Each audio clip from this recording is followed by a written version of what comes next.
Terra,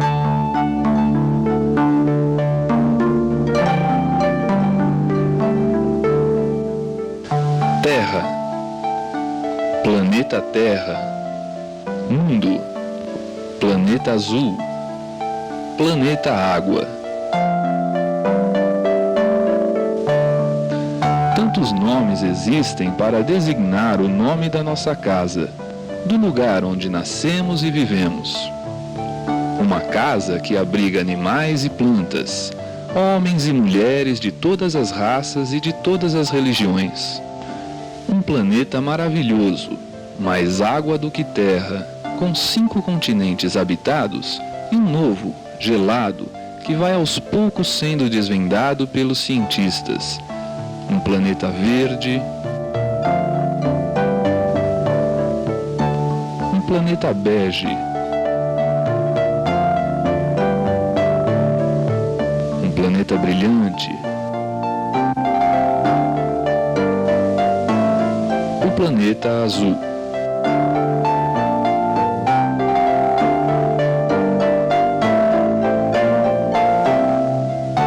Vamos descer do espaço e aterrissar em uma estrada. Podemos ver rios, campos, morros e vegetação, criados pela natureza e que não sofreram alterações pelas mãos do homem. Chamamos tudo isso de elementos físicos ou elementos naturais, também conhecidos como paisagem natural. Já a estrada, as plantações, as casas e pastos para animais recebem o nome de elementos culturais ou elementos humanos, pois esses elementos foram colocados ali pelo homem. Logo, esses elementos formam a paisagem cultural. Agora, junte a sua paisagem natural com a paisagem cultural. Esse conjunto das duas paisagens forma a paisagem geográfica, e é isso que a geografia estuda. Enquanto a geografia física estuda a paisagem natural, a geografia humana estuda a paisagem cultural. Então observe. Aqui temos paisagem natural, paisagem cultural, paisagem geográfica e geografia, a ciência que estuda a paisagem geográfica.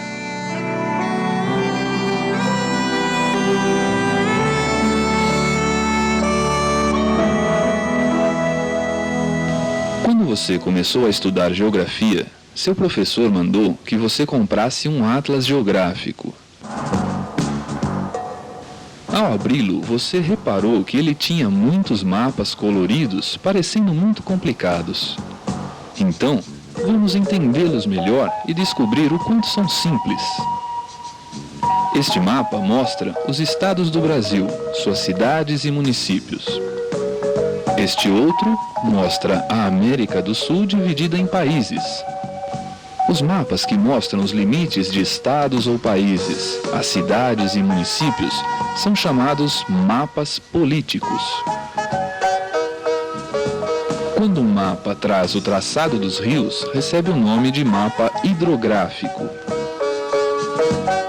Se você quiser ter informações sobre a quantidade de pessoas que habitam uma região, basta que você consulte um mapa demográfico.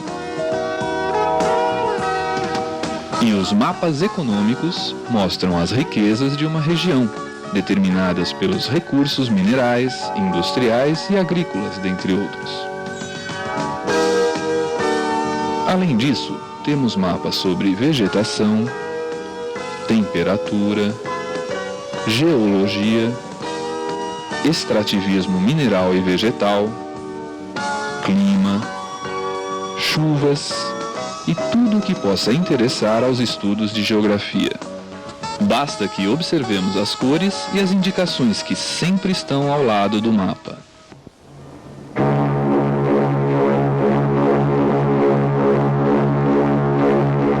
Vamos pegar carona em um navio para que possamos entender melhor um outro assunto, os pontos cardeais. Você já imaginou as ordens de um comandante dessa forma? Capitão, vá mais para cima, contorne as ilhas para o lado e desça. O capitão ficaria maluco. Para cima da onde? Para qual lado? Para baixo de onde? Assim, foi criada uma convenção para indicar as direções, os pontos cardeais. O norte, o sul, o leste e o oeste. E os pontos colaterais, o nordeste entre o norte e o leste, o sudeste entre o sul e o leste, o sudoeste entre o sul e o oeste, e o noroeste entre o norte e o oeste. Agora, colocamos os pontos subcolaterais, entre os cardeais e os colaterais, e está formada a Rosa dos Ventos, indicando 16 direções. Agora sim, basta colocar a Rosa dos Ventos dentro de um mapa para que o comandante dê as suas ordens e o capitão possa entendê-las.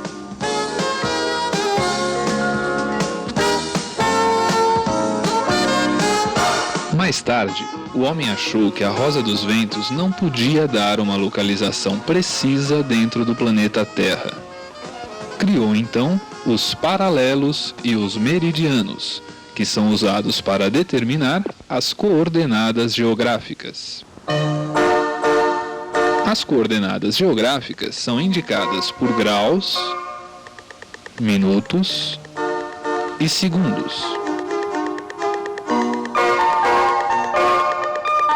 Cortando o planeta ao meio, dessa forma está a linha do Equador, o paralelo de 0 grau, que divide o planeta em 2 hemisférios, hemisfério norte e hemisfério sul. Os paralelos são então traçados em direção aos polos, que estão a 90 graus do Equador. Devemos apenas indicar se o paralelo está ao norte ou ao sul. Paralelo 30 graus norte, paralelo 30 graus sul, paralelo 80 graus norte, paralelo 80 graus sul, e assim por diante. É através dos paralelos que sabemos a latitude, ou seja, a distância em graus da linha do Equador. Já o meridiano de 0 grau teve de ser escolhido, uma vez que os meridianos são linhas imaginárias que passam pelos 2 polos, não existindo assim uma linha central. Convencionou-se então que o meridiano de 0 grau seria o que passa pela cidade de Londres, no Observatório Astronômico de Greenwich. Assim, a Terra foi dividida pelo meridiano de Greenwich em 2 hemisférios, hemisfério ocidental e hemisfério oriental.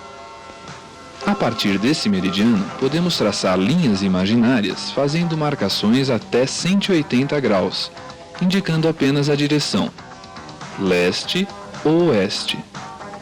Além disso, são também essas linhas que determinam os horários em todo o planeta. A cada 15 graus foram traçadas faixas designadas fusos horários, em número de 24, correspondendo cada uma a 1 hora do dia. Dessa forma, é possível saber as horas em diversos países apenas se calculando pelo fuso horário.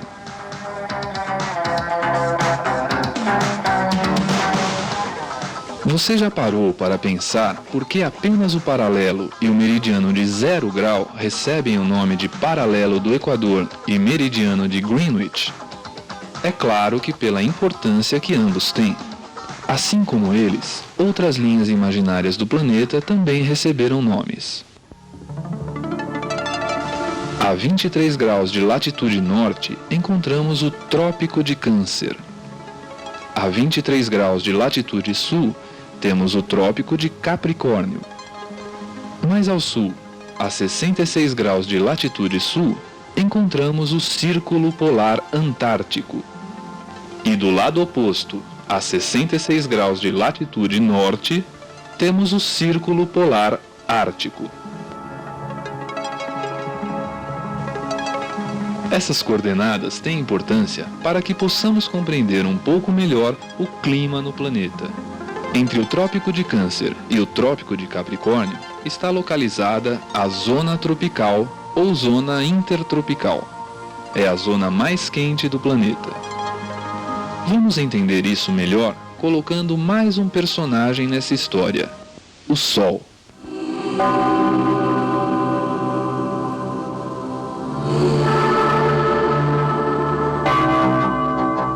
Observamos que os raios solares incidem diretamente na superfície da zona tropical, o que explica a faixa de baixas latitudes, ou seja, de 0 a 23 graus, ser a região mais quente do planeta. Já nessa região, os raios solares incidem de modo inclinado e, consequentemente, nessa zona de latitudes médias, o calor recebido é menor. Essas zonas entre os trópicos e os círculos polares são chamadas zonas temperadas. Nos polos, os raios do Sol chegam muito inclinados. Assim, as zonas polares são muito frias e estão localizadas em áreas de altas latitudes.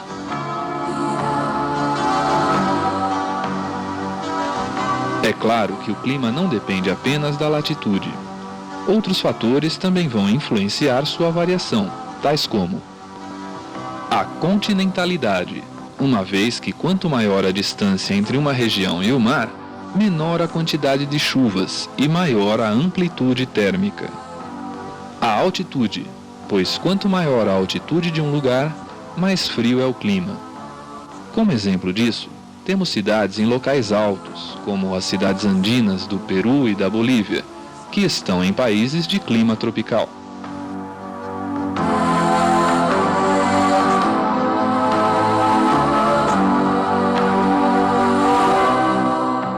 A classificação do clima pode ser feita de acordo com a temperatura e as precipitações.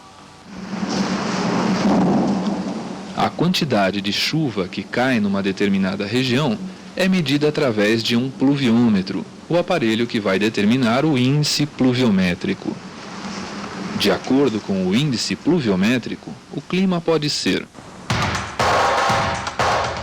árido, quando chove menos de 250 milímetros por ano, semiárido, com 250 a 500 milímetros anuais, semiúmido, com uma chuva anual de 500 a 1.200 milímetros, úmido, com chuvas de 1.200 a 2.500 milímetros por ano.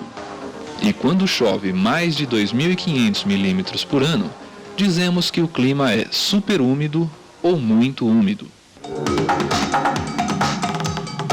Quando classificamos o clima de acordo com a temperatura, temos o clima quente, quando a temperatura média do mês mais frio for maior que 18 graus centígrados. Clima temperado, quando a temperatura, também do mês mais frio, ficar entre 3 graus abaixo de zero e 18 graus positivos.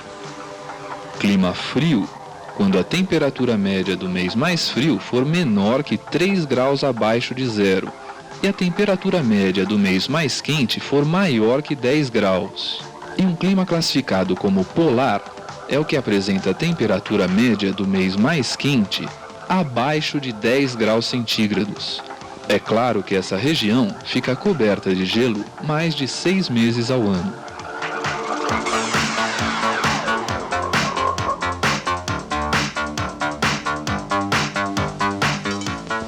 O clima, aliado às condições do solo, vai determinar a vegetação natural de uma região. Aqui vemos uma floresta equatorial, a floresta amazônica.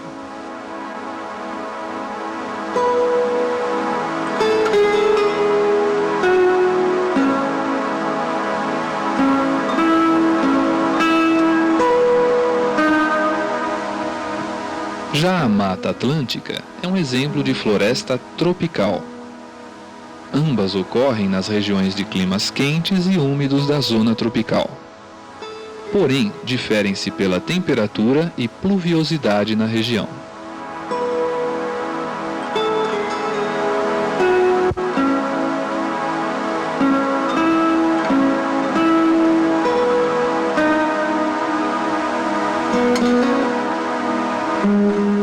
Já a vegetação da zona temperada é formada por árvores de menor porte e suas folhas caem durante o inverno para que não acumulem neve em seus galhos.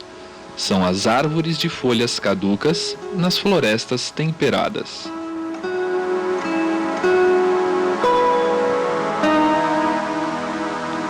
Em outras áreas de clima frio, temos as florestas de coníferas, que apresentam folhas pequenas e duras que aguentam nevascas constantes.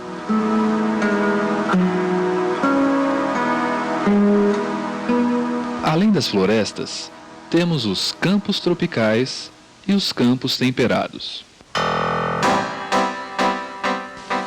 Os campos tropicais encontram-se em áreas de clima quente e com uma estação chuvosa e uma estação seca bem definidas.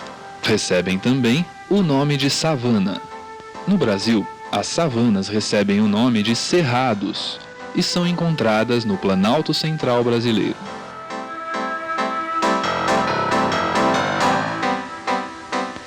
Na região temperada, temos os campos temperados, conhecidos como campinas no Rio Grande do Sul e pradarias nos Estados Unidos. Na Europa, são conhecidos como estepes e ficam cobertos de neve durante toda a estação fria, o que favorece o cultivo de trigo.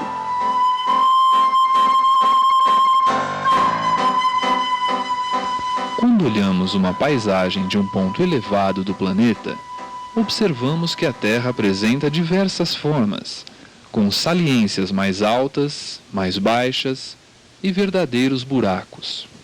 Essas formas da superfície terrestre chamamos de relevo. O que vemos são montanhas, planaltos, planícies e depressões. As montanhas são as grandes elevações naturais, enquanto as médias chamamos de morro, e as pequenas elevações são colinas. Um conjunto de montanhas vai formar uma serra, como a Serra do Mar. E uma serra de grande extensão e grandes montanhas forma uma cordilheira, como a Cordilheira dos Andes, localizada na América do Sul.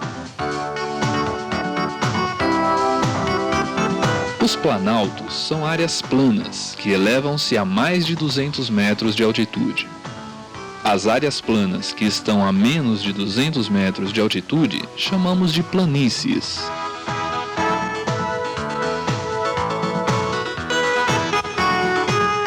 E, por fim, as depressões, que por muitas vezes estão abaixo do nível do mar e podem formar vales, quando apresentam uma forma alongada. Aqui vemos um vale fluvial, um vale percorrido por um rio. Cuidado! Existe uma grande diferença entre altura e altitude. A altitude é medida dessa forma, do nível do mar até o ponto mais alto da montanha, o cume. Já a altura é a distância entre o sopé e o cume, como vemos neste gráfico.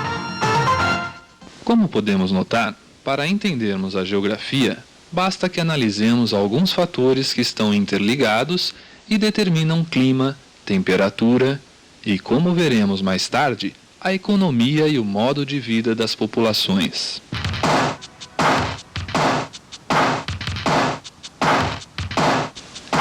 A partir de agora, você está apto a estudar os continentes e a entender melhor sua geografia física e sua geografia humana. E é isso que você vai ver nos próximos volumes.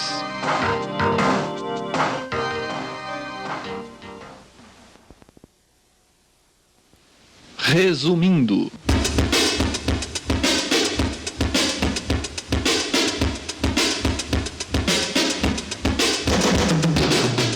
Paisagem geográfica é o conjunto da paisagem natural com a paisagem cultural. A rosa dos ventos é formada pelos pontos cardeais, pelos pontos colaterais e pelos pontos subcolaterais. O paralelo de 0 grau, a linha do Equador, divide o planeta em hemisfério norte e hemisfério sul. meridiano de 0 grau, o meridiano de Greenwich, divide o planeta em hemisfério ocidental e hemisfério oriental.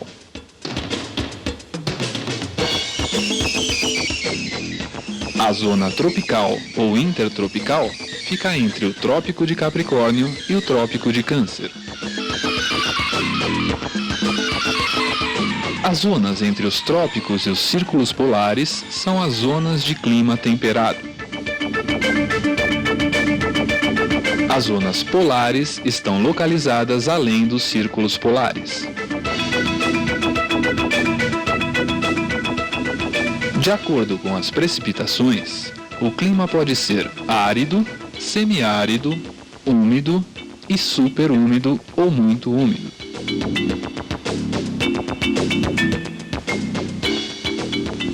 De acordo com a temperatura, o clima pode ser quente, temperado, frio e polar.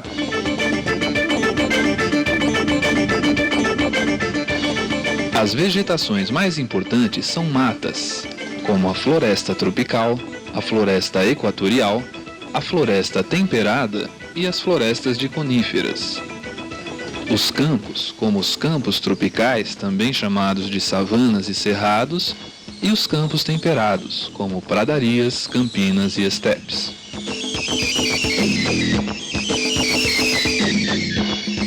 No relevo, encontramos montanhas, planaltos, planícies e depressões. Altura é a distância entre o sopé e o cume. Altitude é medida do nível do mar ao cume.